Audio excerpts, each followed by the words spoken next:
السلام علیکم ورحمۃ اللہ وبرکاتہ نحمده ونصلي على رسوله الكريم اما بعد اللهم صل على محمد وعلى آل محمد كما صليت على إبراهيم وعلى آل إبراهيم إنك حميد مجيد اللهم بارك على محمد وعلى آل محمد كما باركت على إبراهيم وعلى آل إبراهيم إنك حميد مجيد۔ آج ہم انشاءاللہ صفحہ نمبر 417 سے غزوہ طائف کا جو عنوان ہے وہاں سے پڑھیں گے۔ یہ شوال 8 ہجری کو یہ غزوہ ہوتا ہے۔ ہم نے پڑھا تھا غزوہ حنین کے بارے میں، تو اس کے بعد کا یہ غزوہ ہے۔ تو غزوہ حنین کے بعد آپ صلی اللہ علیہ وسلم نے طائف کا رخ کیا۔ راستے میں مالک ابن عوف نصری کے قلعے سے گزرے تو اسے ڈھانے کا حکم دیا، اس لیے کہ مالک ابن عوف نصری جو ہے یہ بھی مسلمانوں کا بہت بڑا مخالف تھا۔ طائف پہنچے تو دشمن 1 سال کی خوراک کا انتظام کر کے قلعہ بند ہو چکا تھا، لہذا آپ صلی اللہ علیہ وسلم نے ان کا محاصرہ کر لیا۔ پہلے مسلمانوں کا پڑاؤ قریب تھا، اس لیے دشمن نے تیر برسا کر مسلمانوں کو زخمی کر دیا، لہذا وہ اس مقام پر اٹھائے جہاں آج طائف کی مسجد ہے۔ یہ بالکل ہی یعنی اسی کے ذرا پرے ہٹ کے ہے۔ اس مسجد کو آج کل کہا جاتا ہے مسجد سیدنا ابن عباس۔ سیدنا ابن عباس رضی اللہ تعالی عنہما اسی مسجد کے ایک کنارے میں دفن ہیں۔ مسلمانوں نے دشمن کو ہتھیار ڈالنے پر مجبور کرنے کے لیے کئی تدبیریں اختیار کی، لیکن کوئی تدبیر کارگر نہ ہوئی۔ حضرت خالد بن ولید رضی اللہ تعالی عنہ روزانہ نکل کر دعوت مبارزت دیتے، لیکن کبھی کوئی آدمی سامنے نہ آیا۔ ان پر منجنیق نصب کی گئی، لیکن وہ بھی کارگر نہ ہوئی۔ مسلمان جانبازوں کا ایک گروہ 2 ٹاپوں میں گھس کر نقب لگانے کے لیے قلعے کی دیوار تک پہنچا، لیکن دشمن نے ان پر لوہے کے جلتے ٹکڑے پھینکے، جس سے وہ واپسی پر مجبور ہو گیا اور دیوار میں نقب نہ لگا سکا۔ ان کے انگور اور کھجور کے درخت کاٹ ڈالے، مگر انہوں نے اللہ اور قرابت کا واسطہ دیا تو چھوڑ دیے گئے۔ رسول اللہ صلی اللہ علیہ وسلم کے منادی نے اعلان کیا، ایما عبد نزل الیہ من الحصن فہو حر، جو غلام قلعے سے اتر کر ہمارے پاس آ جائے وہ آزاد ہے۔ اس اعلان پر 23 غلام اتر آئے، انہی میں ابو بکرہ رضی اللہ تعالیٰ عنہ بھی تھے۔ وہ قلعے کی دیوار پر چڑھ کر ایک چرخی کی مدد سے، جس کے ذریعے سے راہٹ سے پانی کھینچا جاتا ہے، لٹک کر نیچے آ گئے، اس لیے رسول اللہ صلی اللہ علیہ وسلم نے ان کی کنیت ابو بکرہ رکھ دی۔ عربی میں چرخی کو بکرہ کہتے ہیں۔ غلاموں کا یہ فرار قلعہ والوں کے لیے جان نکاح تھا، یعنی یہ تو بڑا نقصان ہوگا، یہ اندر کے راز یہ لوگ بتا دیں گے۔ محاصرے نے طول پکڑا اور فائدہ کچھ نہ ہوا، چنانچہ محاصرے پر تقریباً 20 دن اور کہا جاتا ہے کہ پورا 1 مہینہ گزر گیا، لیکن رسول اللہ صلی اللہ علیہ وسلم نے نوفل ابن معاویہ دہلی سے مشورہ کیا۔ انہوں نے کہا لومڑی اپنے بھٹ میں گھس گئی ہے، اگر آپ ڈٹ گئے تو پکڑ لیں گے، اگر چھوڑ بھی دیں تو یہ آپ کا کچھ نہیں بگاڑ سکتی۔ یہ سن کر آپ صلی اللہ علیہ وسلم نے کوچ کا اعلان فرمایا۔ بعض لوگوں نے گزارش کی کہ آپ ان پر بد دعا کر دیں۔ آپ نے فرمایا اللہم اہد ثقیفا وأت بہم المسلمین، اللہ ثقیف کو ہدایت دے اور انہیں مسلمان بنا کر لے آ۔ بجائے اس کے کہ بد دعا کرتے، نبی علیہ السلام نے یہ دعا کی ان کے لیے۔ اس کے بعد رسول اللہ صلی اللہ علیہ وسلم طائف سے جعرانہ واپس آ کر 10 دن سے زیادہ ٹھہرے رہے اور مال غنیمت تقسیم نہ فرمایا۔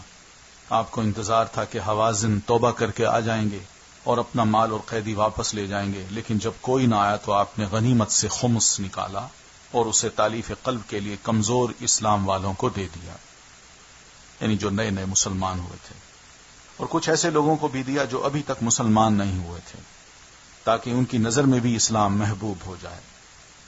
چنانچہ ابو سفیان کو 40 اوقیہ چاندی یعنی 1600 درہم اور 100 اونٹ دیے، پھر اتنا ہی اس کے بیٹے یزید کو دیا، اور پھر اتنا ہی اس کے دوسرے بیٹے معاویہ کو دیا۔ صفوان ابن امیہ کو 100، پھر 100، پھر 100 یعنی 300 اونٹ دیے۔ یہ سب یہ قریش کے کفار کے بڑے بڑے سردار تھے، لیڈر تھے۔ لیکن بہرحال فتح مکہ کے موقع پر یہ چونکہ مسلمان ہو گئے تھے لیکن ان کے دل ابھی کمزور تھے. تو نبی علیہ الصلوۃ والتسلیم نے تالیف قلب کے لیے، جیسا کہ قرآن مجید میں حکم ہے، بہت کچھ دیا، کیونکہ سردار تھے، بڑے لوگ تھے. پھر اسی طرح حکیم ابن حزام، حارث ابن کلدہ، عیینہ بن حصن، اقرا بن حابس، عباس بن مرداس، علقمہ بن علاسہ، مالک ابن عوف، علاء ابن حارثہ، حارث ابن ہشام، جبیر ابن مطعم، سہیل ابن عمرو اور حویتب بن عبد العزہ، ان سب کو 100 اونٹ آپ صلی اللہ علیہ وسلم نے دیے. کچھ اور لوگوں کو 50 اونٹ دیے، یہاں تک کہ لوگوں میں شہرہ ہو گیا، یعنی مشہور ہو گئی یہ بات کہ محمد صلی اللہ علیہ وسلم اس طرح بے دریغ عطیہ دیتے ہیں کہ انہیں فقر کا اندیشہ نہیں رہتا، یعنی بہت کچھ دے دیتے ہیں. چنانچہ مال کی طلب میں بدو آپ صلی اللہ علیہ وسلم پر ٹوٹ پڑے اور آپ کو ایک درخت کی جانب سمٹنے پر مجبور کیا، یعنی چاروں طرف سے آئے اور آتے آتے یوں کہتے رہے آپ ہمیں دیں ہمیں دیں ہمیں دیں. تو نبی علیہ الصلوۃ والتسلیم ایک درخت کے قریب آ گئے جس میں آپ کی چادر پھنس گئی. اس درخت میں آپ نے فرمایا ردوا علی ردائی فوالذی نفسی بیدہ لو کان لی عدد الشجر تہامۃ نعما لقسمتہ علیکم ثم ما الفیتمونی بخیلا ولا جبانا وکذابا. میری چادر مجھے واپس کر دو. اس ذات کی قسم جس کے ہاتھ میں میری جان ہے، اگر میرے پاس تہامہ کے درختوں کی تعداد کے برابر چوپائے ہوتے، یعنی مویشی ہوتے، تو میں ان سب کو تم میں تقسیم کر دیتا، تم مجھے کبھی بخیل نہ پاتے اور نہ ہی بزدل اور جھوٹا. پھر آپ نے ایک اونٹ کے کوہان سے کچھ بال لیے اور فرمایا واللہ ما لی من فیئکم ولا هذه الوبرہ الا الخمس والخمس مردود علیکم فأدوا الخیاط والمخیط فإن الغلول یکون علی اہلہ عارا وشنارا ونارا یوم القیامہ. واللہ میرے لیے تمہارے مال فے میں سے، یعنی غنیمت کے مال میں سے کچھ بھی نہیں، حتیٰ کہ اتنا سا بال بھی نہیں، یعنی جو اونٹ کے بال آپ نے لیے تھے، صرف خمس ہے، اور خمس بھی تم ہی کو لوٹا دیا جاتا ہے، میں نے اپنے پاس نہیں رکھا. لہذا سوئی اور دھاگا تک ادا کرو، کیونکہ خیانت صاحب خیانت کے لیے قیامت کے روز عار، رسوائی اور آگ ہوگی. تھوڑی سی بھی خیانت اگر کسی نے کی سوئی کے برابر، تو یہ سب چیز کل قیامت کو عار بھی ہوگی، شرمندگی کا سبب بھی ہوگی، ذلت بھی ہوگی اور آگ بھی ہوگی. یہ سن کر لوگوں نے ایک معمولی چیز تک غنیمت سے جو کچھ لیا تھا واپس کر دیا. اس کے بعد آپ صلی اللہ علیہ وسلم نے حضرت زید بن ثابت رضی اللہ تعالی عنہ کو مال غنیمت تقسیم کرنے کا حکم دیا. غنیمت کی مذکورہ مقدار کے حساب سے خمس نکالنے کے بعد ایک آدمی کے حصے میں جتنا مال غنیمت بنا اس کی مقدار یہ ہے، تقریباً 1.5 اونٹ، 2.5 بکری، 10 درہم اور ایک قیدی کا 1/3 حصہ. اب اگر ایک آدمی کو 10 درہم دے کر باقی کوئی ایک ہی چیز دی جائے تو اس کے حصے میں یا تو صرف 4 اونٹ آئیں گے، یا صرف 40 بکریاں، یا ایک قیدی کا 2/3 حصہ، یعنی تقسیم آپ نے اس طرح کروا دی. اس موقع پر انصار کو رسول اللہ صلی اللہ علیہ وسلم کے اس طرز عمل پر حیرت ہوئی کہ آپ نے مؤلفۃ القلوب کو اندازے سے بڑھ کر عطیے دیے اور ہمیں کچھ نہیں دیا. فیلنگ تھی، بہرحال انہوں نے اظہار بھی کر دیا. چنانچہ بعض انصار نے کہا یہ کیسے تعجب کی بات ہے کہ آپ قریش کو دے رہے ہیں اور ہمیں چھوڑ دیا ہے، حالانکہ ہماری تلواروں سے ان کا خون ٹپک رہا تھا، یعنی ہم نے قریش کا مقابلہ کیا ہے، اور اب آپ صلی اللہ علیہ وسلم ان کو دے رہے ہیں، ہمیں نہیں دے رہے. یہ بات انصار کے رئیس حضرت سعد بن عبادہ رضی اللہ تعالی عنہ نے نبی علیہ الصلوۃ والتسلیم تک پہنچائی. یہ بہتر ہے کہ پہنچا دی جائے بات، نہ کہ یہ کہ آپس میں گفتگو ہو اور خامخواہ ذہنوں کو خراب کیا جائے. تو آپ صلی اللہ علیہ وسلم نے انصار کو جمع کیا. جب آپ کے علم میں آیا کہ انصار اس طرح بات کر رہے ہیں تو آپ نے انہیں جمع کیا اور اللہ کی حمد و ثنا کی. پھر اللہ نے آپ پر جو احسان کیا تھا اس کا ذکر کیا. پھر فرمایا اوجدتم یا معشر الانصار فی انفسکم فی لعاءۃ من الدنیا تألفت بها قوما لیسلموا ووکلتکم الی اسلامکم. انصار کے لوگوں، تم اپنے جی میں دنیا کی ایک حقیر سی گھاس کے لیے ناراض ہو گئے ہو جس کے ذریعے سے میں نے لوگوں کا دل جوڑا تھا تاکہ وہ مسلمان ہو جائیں، اور تم کو تمہارے اسلام کے حوالے کر دیا تھا کہ تمہارا اسلام تو بڑا اسٹرانگ ہے، اس لیے مجھے تو یقین تھا کہ تم تو مسلمان ہو۔ الا ترضون یا معشر الانصار ان يذهب الناس بالشاة والبعير وترجعوا برسول الله صلی اللہ علیہ وسلم الى رحالکم۔ اے انصار، کیا تم اس بات سے راضی نہیں کہ لوگ اونٹ اور بکریاں اپنے گھروں کی طرف لے جائیں اور تم اللہ کے رسول کو لے کر اپنے ڈیروں پر جاؤ؟ فوالذی نفس محمد بیدہ، قسم ہے اس ذات کی جس کے ہاتھ میں محمد صلی اللہ علیہ وسلم کی جان ہے، لولا الہجرۃ لکنت امرأ من الانصار، اگر ہجرت نہ ہوتی تو میں بھی انصار کا ایک فرد ہوتا۔ وَلَوْ سَلَكَ النَّاسُ شَعْبًا وَسَلَكَتِ الْأَنصَارُ شَعْبًا لَسَلَكْتُ شَعْبَ الْأَنصَارِ، اگر سارے لوگ ایک راہ چلیں اور انصار دوسری راہ چلیں تو میں بھی انصار ہی کی راہ پر چلوں گا، میں ان کو نہیں چھوڑ سکتا۔ اللہم ارحم الانصار وابناء ابناء الانصار، اللہ انصار پر رحم فرما، انصار کے بیٹوں پر اور انصار کے پوتوں پر بھی رحم فرما۔ یہ آپ نے ایک بڑا جامع سا خطبہ دیا، تو یہ انصاریوں نے یہ خطبہ سنا تو وہ اس پر اس قدر روئے کہ ان کی داڑھیاں تر ہو گئیں اور کہنے لگے ہم راضی ہیں کہ ہمارے حصے اور نصیب میں رسول اللہ صلی اللہ علیہ وسلم ہو۔ اس کے بعد رسول اکرم صلی اللہ علیہ وسلم واپس آ گئے اور انصار بھی واپس ہو گئے۔ اس طرح یہ معاملہ جو شیطان کا ایک چھوٹی سی بات تھی، جو دنیا کے معاملے میں بدگمانیاں پیدا کرنا چاہتا تھا، اللہ کے رسول صلی اللہ علیہ وسلم نے یہ خطبہ دے کر وہ سب صاف کر دیا۔ مال غنیمت تقسیم ہو چکا تو حوازن کا وفد آ گیا۔ اب انہی کا یہ مال تھا جو نبی علیہ الصلوۃ والتسلیم تقسیم کر چکے تھے۔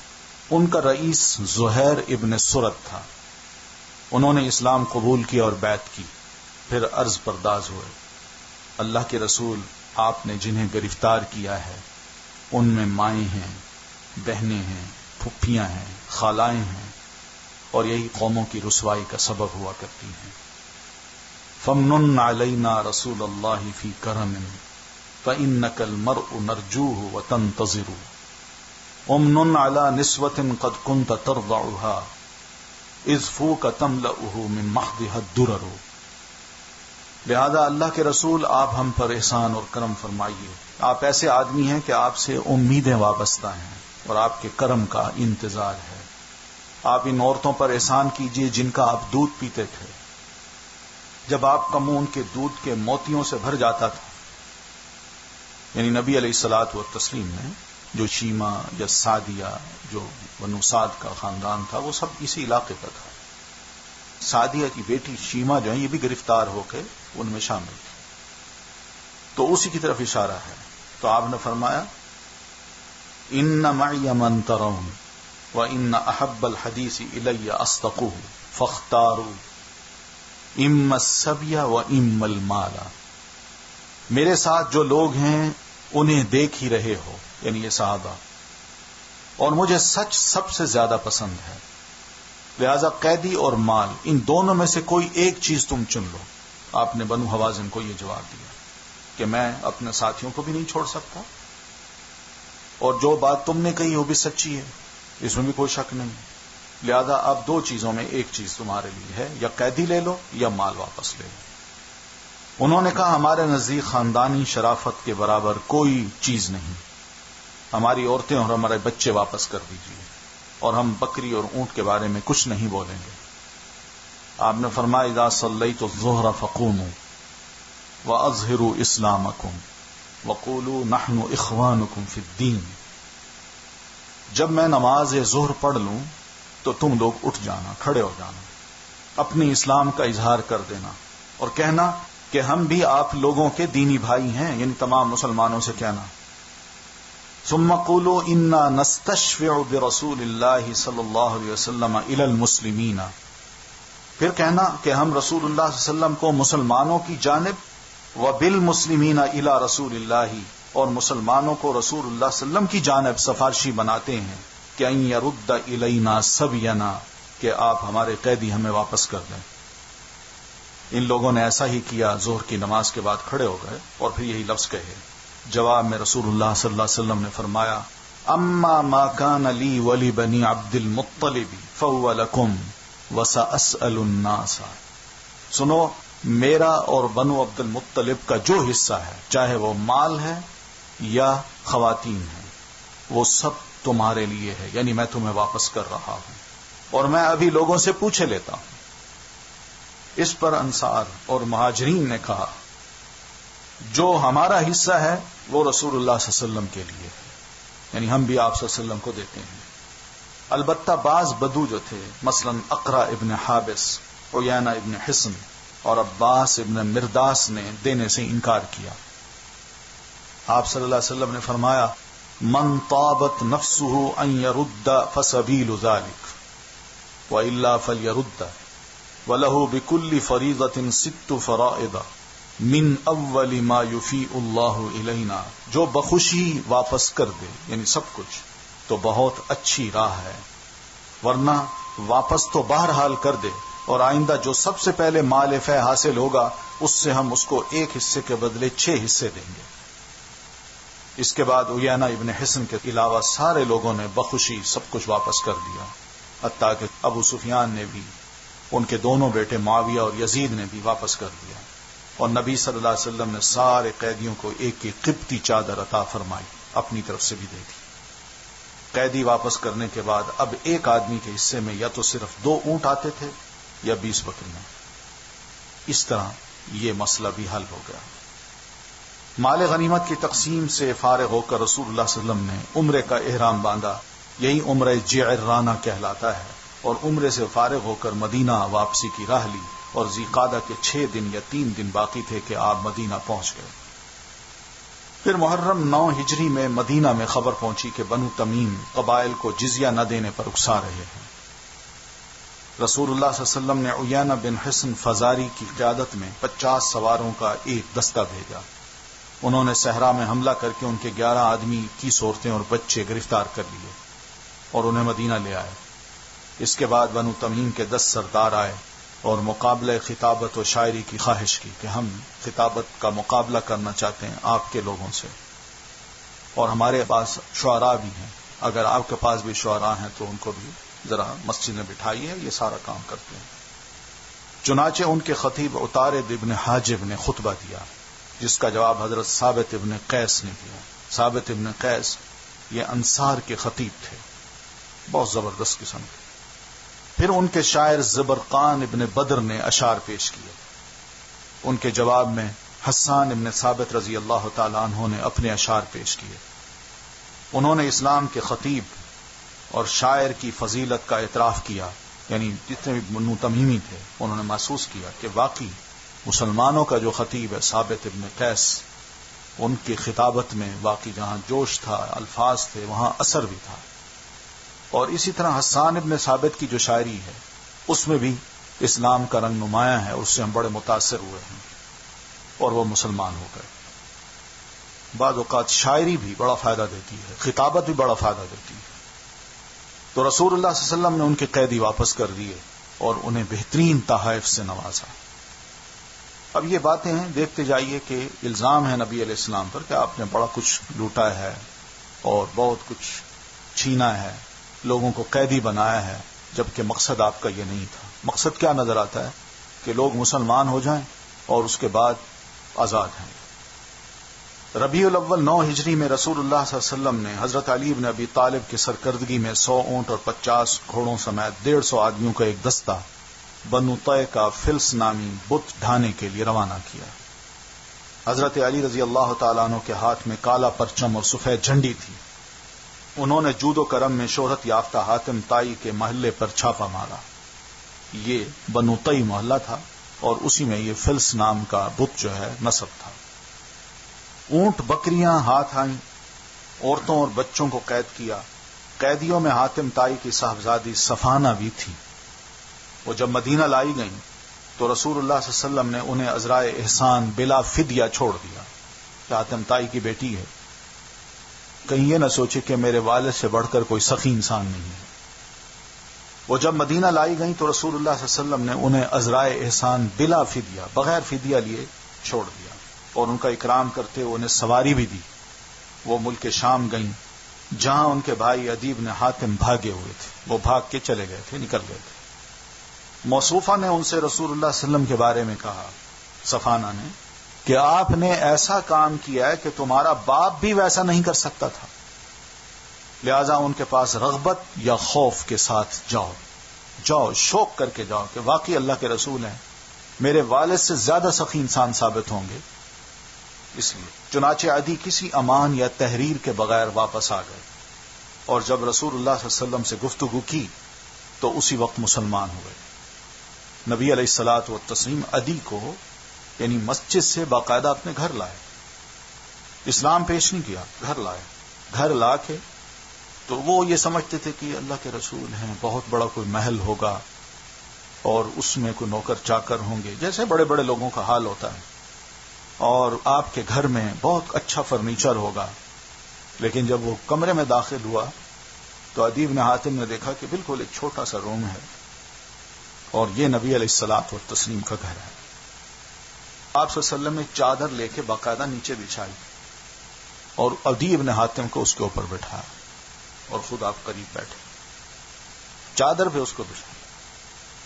وہ حیران ہو گئے کہ میں تو آپ کے بارے میں کیا سوچتا تھا، اور آپ تو واقعی اللہ کے رسول لگتے ہیں۔ یہاں متاثر ہوئے ہیں، اور پھر اس وقت وہ مسلمان ہوئے۔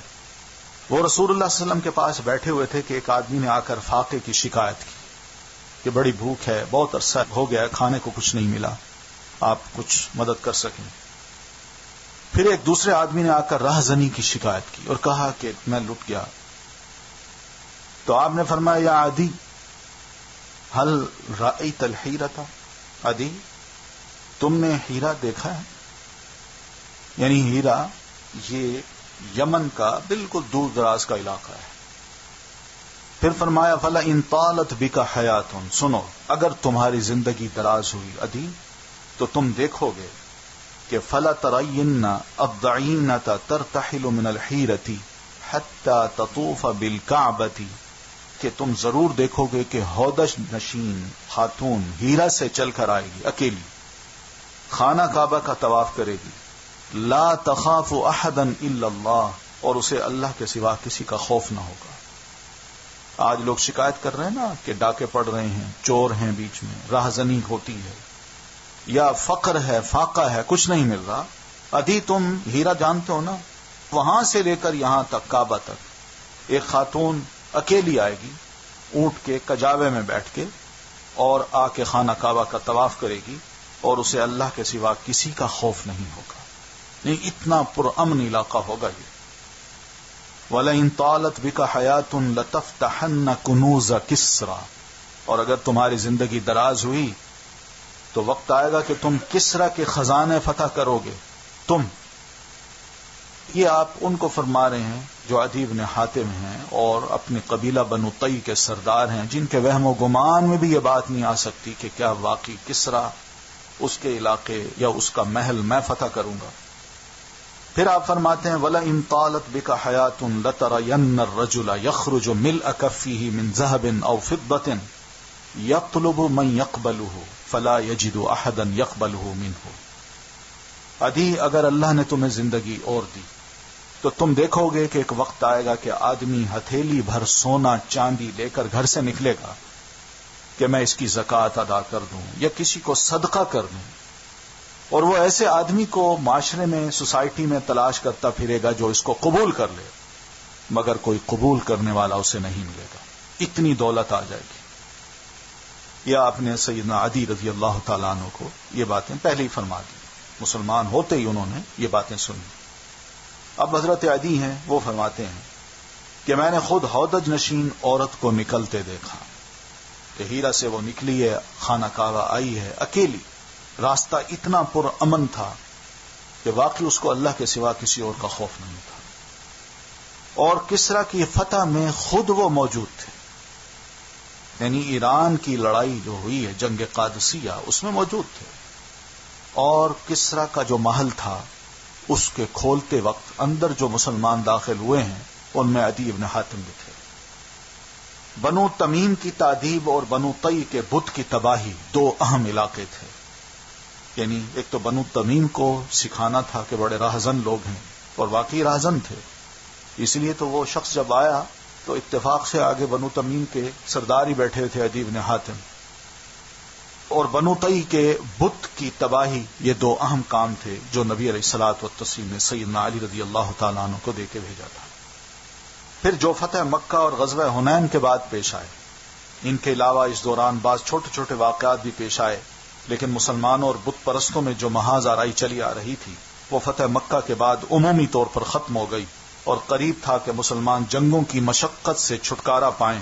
لیکن فتح مکہ سے تھوڑے ہی دن پہلے جو نئی بات پیش آئی وہ یہ تھی کہ شام میں موجود عیسائی قوت نے مسلمانوں کا رخ کر لیا تھا.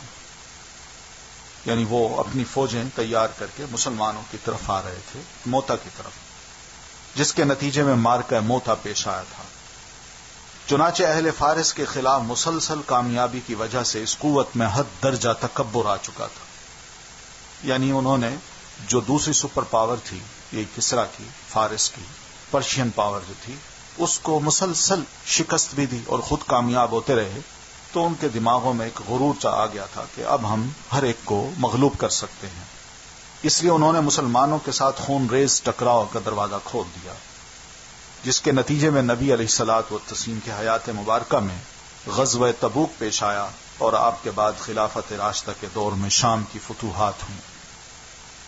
یہ غزوہ تبوک رجب 9 ہجری کو پیش آتا ہے. مارکہ موتا کا اثر رومی قوت کے حق میں اچھا نہ تھا، اس لیے کہ 3000 مسلمانوں نے 2 لاکھ رومی فوجوں کی طاقت کو دبانے میں جو کامیابی حاصل کی تھی، اس کا شام کے پڑوسی عرب قبائل پر بڑا زبردست اثر ہوا.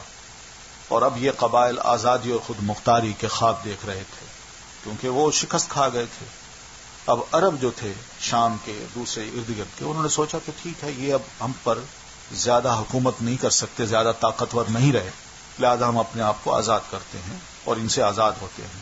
لہذا رومیوں نے ایک فیصلہ کن جنگ کی ضرورت محسوس کی، جس سے وہ ان علاقے کے عربوں کو بھی دبا سکیں اور جس میں وہ مسلمانوں کو ان کے اپنے گھر مدینہ منورہ کے اندر ہی صاف کرتے. تو ادھر رسول اللہ صلی اللہ علیہ وسلم کو ان کی تیاری کا علم ہوا، تو آپ نے ہر جگہ مسلمانوں کو نکلنے کی منادی کرائی کہ جہاں جہاں مسلمان ہیں، جس جس قبیلے کے، سب نکلیں. اور غزوے کی جہت کا واضح طور پر اعلان فرمایا کہ ہم تبوک کی طرف جا رہے ہیں، سب تبوک کی طرف نکل پڑے تاکہ لوگ مکمل تیاری کر لیں. یا آپ نے یہی بتا دیا کہ ہم جب مدینہ سے نکلیں گے تو ہمارا یہ راستہ ہوگا، تو ان راستے میں مختلف قبائل آتے جائیں اور ہم سے ملتے جائیں. کیونکہ زمانہ سخت گرمی کا تھا، لمبا سفر تھا. مدینہ سے تبوک کا سفر 900 کلومیٹر ہے آج کل. لمبا سفر تھا، لوگ تنگی اور قحط سے دوچار تھے، پھل پک چکے تھے، سائے خوشگوار لگ رہے تھے، اور لوگ اس میں قیام پسند کر رہے تھے کہ یہیں رہیں تو زیادہ اچھا ہے، کیونکہ بہرحال قحط سے دوچار ہوئے ہیں تو اب پھل پک چکے ہیں، ان پھلوں کو کاٹیں گے اور کچھ عرصہ آرام سے رہیں گے. مگر ادھر نبی علیہ الصلوۃ والتسلیم نے حکم دے دیا کہ سب نے نکلنا ہے. تو رسول اکرم صلی اللہ علیہ وسلم نے اہل ثروت کو، یعنی جو مالدار لوگ تھے، ان کو تنگ دستوں کی تیاری کی ترغیب دی کہ لوگ ہیں، جانا چاہتے ہیں مگر ان کے پاس کچھ نہیں، تم انہیں تیار کر دو اور ان سے جو کچھ بن سکا لے آئے. آپ نے فرمایا جو ہو سکتا ہے لے آؤ. تو یہ جو مالدار لوگ تھے انہوں نے کس طرح ایسے موقع پر جانثاری کا ثبوت دیا. اس میں سب سے بہترین مثال سیدنا ابو بکر رضی اللہ تعالیٰ عنہ کی ملتی ہے. سب سے پہلے سیدنا ابو بکر رضی اللہ تعالیٰ عنہ اپنا سارا مال لے آئے، جو 4000 درہم کا تھا. گھر میں جو کچھ پڑا تھا اٹھا کے لے آئے. نبی علیہ الصلوۃ والتسلیم نے اتنا جب مال دیکھا تو آپ نے فرمایا هل ابقیت لأہلک شیئا، ابو بکر کیا تم نے اپنے اہل کے بھی کچھ باقی چھوڑا ہے؟ یہ سوال تھا، اور جو جواب دیا ہے یہ جواب بھی سننے کے قابل ہے. فرمانے لگے جی ہاں، گھر والوں کے لیے اللہ اور اس کے رسول کی محبت کو چھوڑا ہے بس.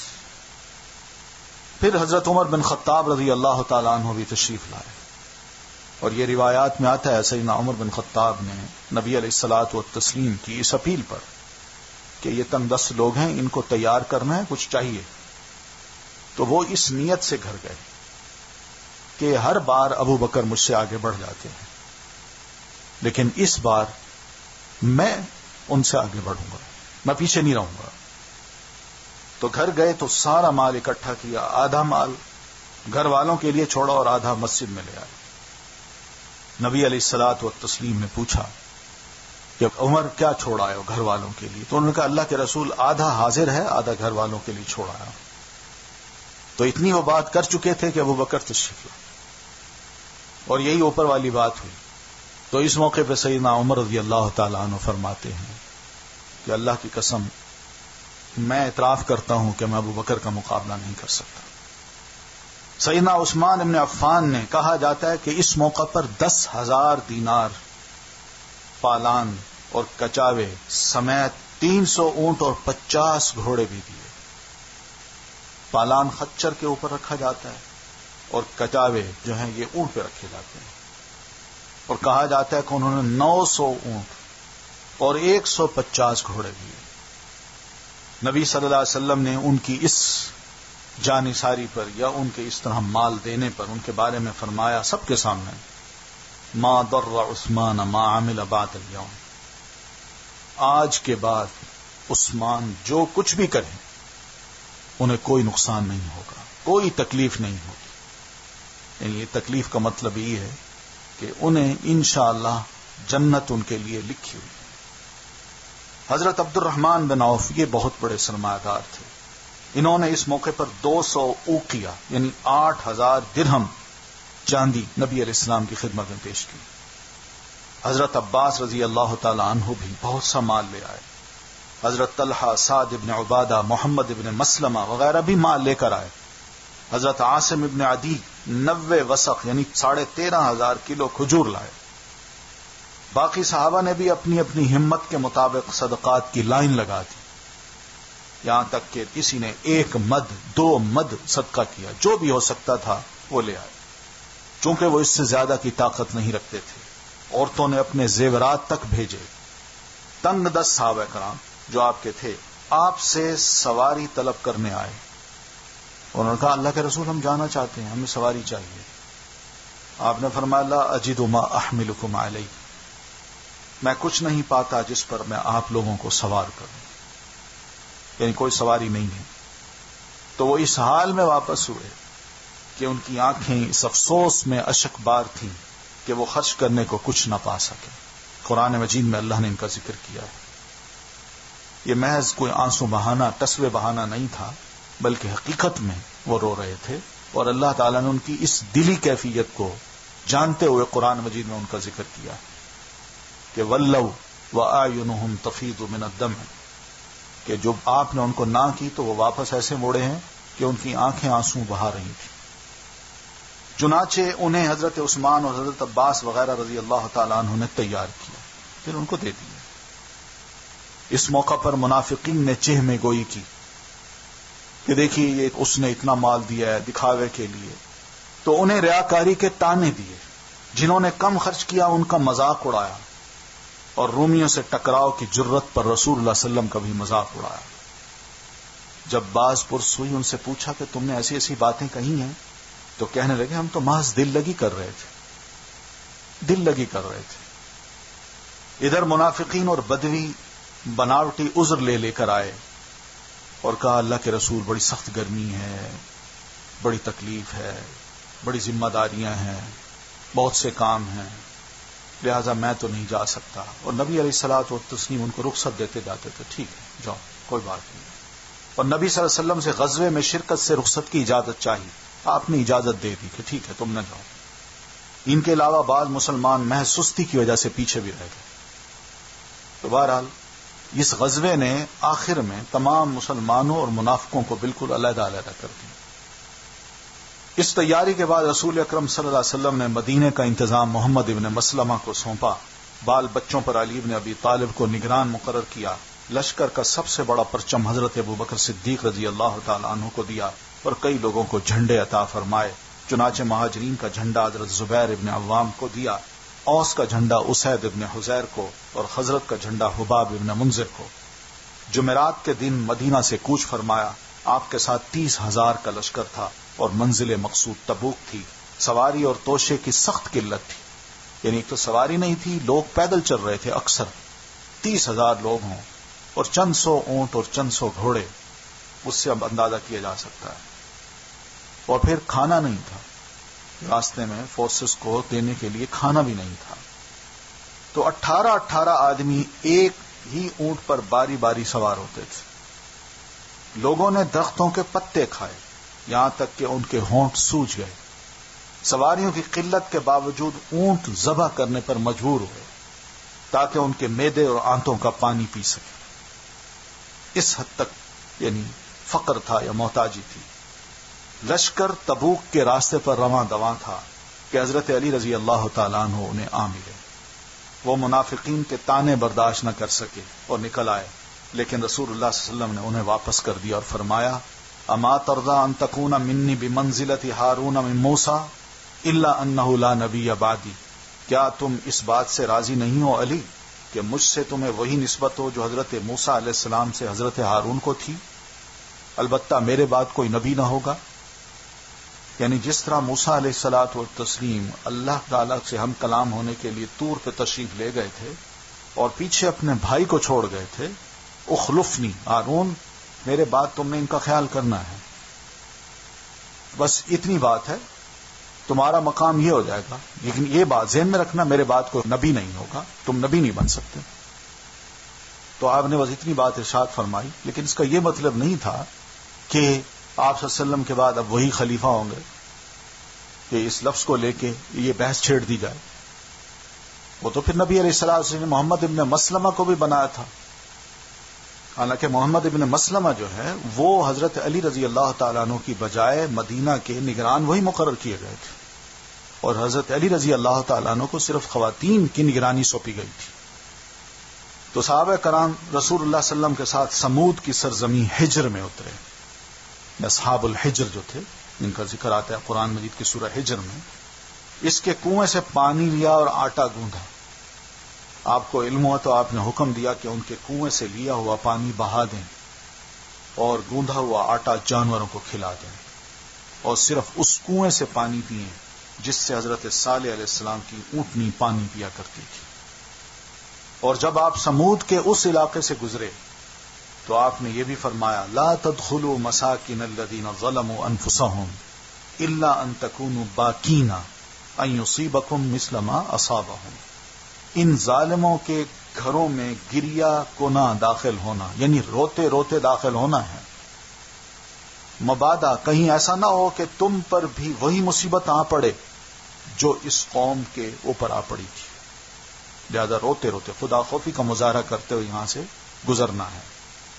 پھر اپنا آپ نے سر ڈھکا اور تیزی سے چل کر وادی پار کر گئے، کیونکہ عذاب کی جگہ تھی، اس جگہ پر اللہ کا عذاب اترا تھا. تو آپ نہیں چاہتے تھے کہ میں یہاں آرام سے گزروں، بلکہ تیزی سے آپ وہاں سے گزر گئے. راستے میں رسول اللہ صلی اللہ علیہ وسلم ظہر اور عصر کی نمازیں، مغرب اور عشاء کی نمازیں اکٹھی پڑھتے تھے، جمع و تقدیم بھی فرماتے تھے. یعنی کبھی دو نمازوں کو، یعنی ظہر اور عصر کی نماز کو تقدیم کے ساتھ پڑھ لیتے تھے، یعنی ظہر کے وقت، اور کبھی تاخیر کے ساتھ، یعنی ظہر کو مؤخر کر کے عصر کا وقت جو ہی شروع ہوتا اس وقت دونوں اکٹھی پڑھ لیتے تھے. تبوک میں اتر چکے تو حضرت ابو خیثمہ رضی اللہ تعالیٰ عنہ آ ملے. یہ سچے مومن تھے، بغیر کسی عذر کے بچھڑ گئے تھے. سخت گرمی کا دن تھا. اپنے باغ میں آئے تو دیکھا کہ دونوں بیویوں نے اپنے اپنے چھپ پر پانی کے چھینٹے دے کر آراستہ کر رکھے ہیں، ٹھنڈے بنا رکھے ہیں، کھانا اور ٹھنڈا پانی بھی فراہم کر رکھا ہے. سوچا، دل میں کہا رسول اللہ صلی اللہ علیہ وسلم تو سخت گرمی میں ہیں اور ابو خیثمہ ٹھنڈے سائے، میٹھے پانی اور خوبصورت عورتوں میں، یہ انصاف نہیں. واللہ میں تم میں سے کسی کے چھپر میں داخل نہیں ہوں گا. بیویوں سے کہا یہاں تک کہ رسول اللہ صلی اللہ علیہ وسلم سے جا ملوں، تم دونوں میرے لیے توشہ تیار کر دو. انہوں نے ایسا ہی کیا. پھر ابو خیثمہ رضی اللہ تعالیٰ عنہ اپنے اونٹ پر سوار ہوئے، تلوار اور نیزہ لیا اور چل پڑے، یہاں تک کہ رسول اللہ صلی اللہ علیہ وسلم سے اس وقت آ ملے جب آپ تبوک میں اتر چکے تھے. رومیوں کو تبوک میں رسول اللہ صلی اللہ علیہ وسلم کی آمد کا علم ہوا تو ان کے حوصلے ٹوٹ گئے کہ اللہ کے رسول صلی اللہ علیہ وسلم تشریف لائے ہیں، ہم تو سوچ رہے تھے کہ وہ نہیں آئیں گے، ہم مدینہ جائیں گے۔ مقابلے کی ہمت نہ ہوئی اور وہ اندرون ملک بکھر گئے۔ رسول اکرم صلی اللہ علیہ وسلم نے 20 دن قیام فرما کر دشمن پر روب ڈالا اور پھر وفود کا استقبال کیا۔ مختلف علاقوں سے مختلف ڈیلیگیشنز آنا شروع ہو گئی۔ آپ ان کو ویلکم کہتے رہے۔ آپ کے پاس ایلا کا حاکم یوحنا ابن رعبہ آیا، اس کے ساتھ جربا، ازرح اور مینا کے بھی وفود تھے، یہ مختلف علاقے تھے۔ انہوں نے جزیہ دینے کی شرط پر صلح کی مگر مسلمان نہ ہوئے۔ رسول اللہ صلی اللہ علیہ وسلم نے یوحنا کو ایک تحریر لکھ دی جس میں اسے اور باشندگان ایلا کو امان دی کہ کل کو کچھ بھی ہوتا ہے تم امن میں رہو گے، اور ان کی کشتیوں اور قافلوں کو سمندر اور خشکی میں ضمانت دی کہ جہاں کہیں بھی مسلمان علاقوں میں یہ گزریں گے تو ان کو کوئی بھی نہیں چھیڑے گا، اور آمد و رفت کی آزادی عطا فرما دی، اور یہ کہ کسی نے کوئی گڑبڑ کی تو اس کا مال اس کی جان کے آڑے نہ آ سکے گا۔ یہ ساتھ لکھ دیا کہ اگر کوئی دھوکہ دیا یا تھوڑی سی گڑبڑ بھی کی تو پھر کسی کی خیر نہیں ہوگی۔ اس طرح آپ نے ایک تحریر جربا اور ازرح کے باشندوں کے لیے بھی لکھی جس میں ان کو امان دی، اور یہ کہ ان پر ہر رجب میں 100 دینار واجب الادا ہوں گے۔ بس پورا علاقہ 100 دینار ہر سال رجب کے دنوں میں نبی علیہ الصلوۃ والتسلیم کو بطور جزیہ دے گا۔ اہل مینا نے بھی آپ سے چوتھائی پھل کی ادائیگی پر صلح کر لی کہ جو ہماری انکم ہوگی پھلوں کی اس میں 1/4 ہم آپ کو دے دیا کریں گے۔ پھر رسول اللہ صلی اللہ علیہ وسلم نے حضرت خالد بن ولید کو 420 سواروں کی میت میں دومت الجندل کے اکیدر کی طرف روانہ کیا۔ یہ اکیدر اس علاقے کا بڑا تھا، اور فرمایا انک ستجدہ یصید البقرہ، خالد تم جا تو رہے ہو، تم دیکھو گے کہ یہ اکیدر جو ہے نیل گائے کا شکار کرتا ہوا ہوگا، تم اس کو اس حالت میں پاؤ گے۔ حضرت خالد تشریف لے گئے۔ جب فاصلہ اتنا رہ گیا کہ قلعہ نظر آیا تو ایک نیل گائے نکلی اور قلعے کے دروازے پر سینگ رگڑنے لگی۔ اکیدر اس کے شکار کو نکلا مگر خالد نے خود اکیدر کو شکار کر لیا اور اسے گرفتار کر کے نبی صلی اللہ علیہ وسلم کی خدمت میں پیش کیا۔ آپ نے جان بخشی فرمائی، معاف کر دیا، اور 2000 اونٹ، 800 غلام، 400 زرہوں اور 400 نیزوں پر صلح فرمائی، کیونکہ یہ بھی بہرحال دومت الجندل کا علاقہ یہ مسلمانوں کے قافلوں کو لوٹتا تھا، یہ سب سے بڑا ان کا سردار تھا۔ اس نے ایلا اور مینا والوں کی شرائط پر جزیہ بھی دینے کا اقرار کر لیا۔ 20 دن کے بعد رسول اللہ صلی اللہ علیہ وسلم مدینہ واپس پلٹے۔ راستے میں آتے جاتے 30 دن لگ گئے۔ اس طرح رسول اللہ صلی اللہ علیہ وسلم کل 50 دن مدینے سے باہر رہے۔ راستے میں لشکر ایک گھاٹی سے گزرا، لوگوں نے وادی کی راہ لی اور رسول اللہ صلی اللہ علیہ وسلم نے گھاٹی کا راستہ اختیار کیا۔ آپ کے ساتھ صرف حضرت عمار تھے جو اونٹنی کی نکیل تھامے ہوئے تھے۔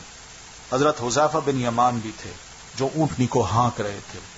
موقع غنیمت جان کر 12 منافقین نے قتل کے ارادے سے آپ کا پیچھا کیا اور آپ کے انتہائی قریب آ گئے۔ یہ چہروں پر ڈھاٹا باندھے ہوئے تھے، انہوں نے اپنے پورے چہرے چھپائے ہوئے تھے، صرف آنکھیں نظر آ رہی تھیں۔ آپ نے حضرت حذیفہ کو بھیجا کہ ان کی سواریوں کے چہروں پر اپنی ڈھال سے ضرب لگائے۔ انہوں نے ضرب لگائی تو اللہ نے منافقین پر روب ڈال دیا اور وہ تیزی سے بھاگ کر لوگوں میں جا ملے، یعنی سواریوں کے منہ پہ یعنی ان کے چہرے پہ جو ڈھال تھی اس کو مارے۔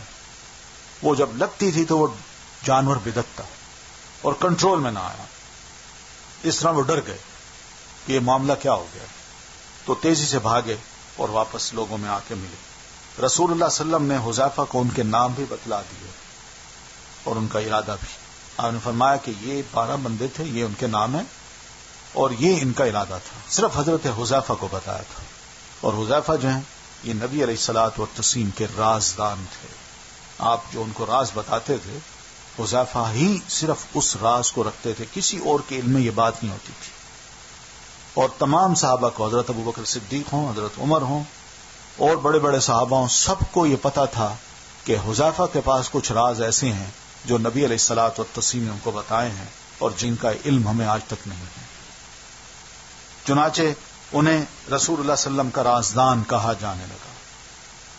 تو بہرحال اس طرح یہ غزوہ تبوک ختم ہوتا ہے، اور پھر نبی علیہ الصلوۃ والتسلیم جب مدینہ واپس پلٹ رہے ہیں تو مدینہ کے مختلف علاقوں میں ایک اور سازش تیار ہوتی ہے اور اس سازش کو منافقین نے تیار کیا کہ کسی طرح ہم اب مسلمانوں سے الگ تھلگ ہو کے اپنا کام شروع کریں، اور وہ سازش تیار ہوتی ہے مسجد کی تیاری سے.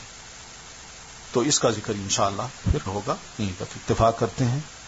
سبحانک اللہم و بحمدک، نشہد ان لا الہ الا انت، نستغفرک و نتوب الیک. السلام علیکم ورحمۃ اللہ.